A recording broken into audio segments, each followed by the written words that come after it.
Do your edits look like they've been made on goofy CapCut because you don't know how to make this smooth circle transition? Well, don't worry, because today I will show you step by step how to make it in After Effects without any plugins. Let's go! Before we start, we want to make sure we have at least 2 clips ready to apply the transition. And then we're going to go to the top, click on Layer, New, and select Solid. This is going to be the base for our transition. So for the color, you want to choose whatever color you want your circle to be in. In my case, I'm going to stick with white and then press on OK. For this transition, the timing is one of the most important things. And to make it a bit easier, I'm going to go to the exact point where my clips cut, and then from here on move 45 frames to the left. You can see right now I'm at 1 second, so I'm going to go to 15 frames, which would be 45 frames. I'm going to cut it once by pressing Ctrl Shift and D, and then delete the small piece. Go back to the point where it cuts, and from here on in the opposite direction we want to do the same thing. So you can see currently I'm at 1 second, so we're going to go to 1 second and 45 frames to cut our layer one more time. Delete the rest, and now your solid layer should be exactly 1.5 seconds long. To actually create the circle, we're going to go to Effects and Presets and search for the effect called CC Radial Scale Wipe. This one right here, and we're just going to drag this on top of our solid. For the first keyframe, make sure you move your time indicator to the very beginning of your solid, and then left click onto the stopwatch next to completion. We want to put this from 0 up to 100%, and then also enable the checkmark that says reverse transition. Press U on your keyboard to bring up this first keyframe, and now we want to move all the way to the opposite side of the solid 15 frames before it's over, and set our second keyframe for the value 0. That will bring back our solid, but if we look at the animation, you can see it's actually appearing in this circular motion.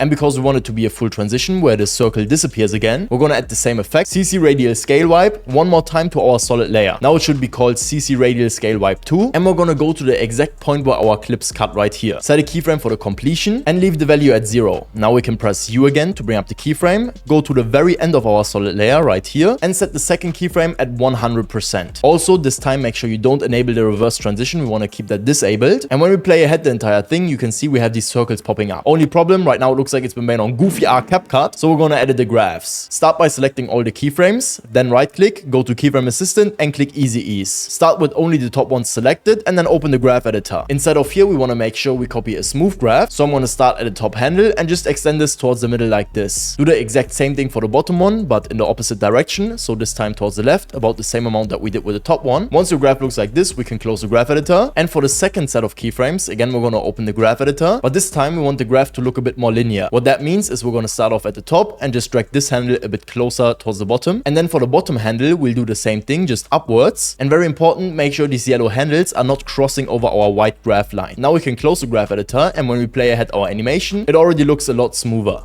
But there's still some things we want to change. First of all, you can see how the edges are kind of sharp. I don't like that. We're going to make them a bit softer. And for that, go to Effects and Presets and search Gaussian Blur. Drag it on top of the solid layer and then put the blurriness from 0 to 75. As you can see, it will give us these feathered edges. And I also want to put some more contrast between my clip and the actual circle itself. So I'm also going to search for the drop shadow effect. Drag it on top of my solid layer. Then put the opacity from 50 to 100%, the distance to 0, and the softness to 500. As you can see, this will create the shadow inside of the circle, which I think looks pretty good. To make the transition overall smoother, I also recommend that you combine it with some zooms, which I'm going to show you how to do now. On the first clip, I'm going to start halfway through, which for me is going to be at 30 frames. I'm going to select my clip and then press S on my keyboard. Set a keyframe for the scaling and leave it at 100%. Now I'm going to go to the end of my clip right here, where our composition is completely covered in the white solid, and put the scaling value from 100 up to 120%, which will zoom our clip in. Select the keyframes and then Easy Ease. And for the graph, we want to drag the top handle down like this, all the way to the right side, and the bottom one we're just going to expand a bit towards the middle. Close the graph editor, and for the second clip I'm going to press S again, set a keyframe at the beginning, but actually put this value a bit down. I'm going to go for 80% here because I want to have a zoom in, and don't worry, the black edges won't be visible because they're covered by our solid layer. This time I'm going to go to the end of the layer and then put the scaling up to 110%. Select the keyframes and again Easy Ease, and inside of the graph editor I like to just drag the top handle towards the left and then also the bottom handle all the way towards the left. Don't forget to enable motion blur for all of these layers. And now by far most important, at your high quality color correction. And if you don't want to get my exact color correction I use to make my edits look the best as possible, make sure you check the first link in the description because I'm still running a huge sale in my shop. You can still save an extra 10% on your entire order by using the code SUMMER10. Congratulations, you now know how to make this circle transition. If this video helped you, make sure you like and subscribe, it would really make my day. Watch this video if you want to learn how to make an entire TikTok edit. Thank you so much for watching and I'll see you next time.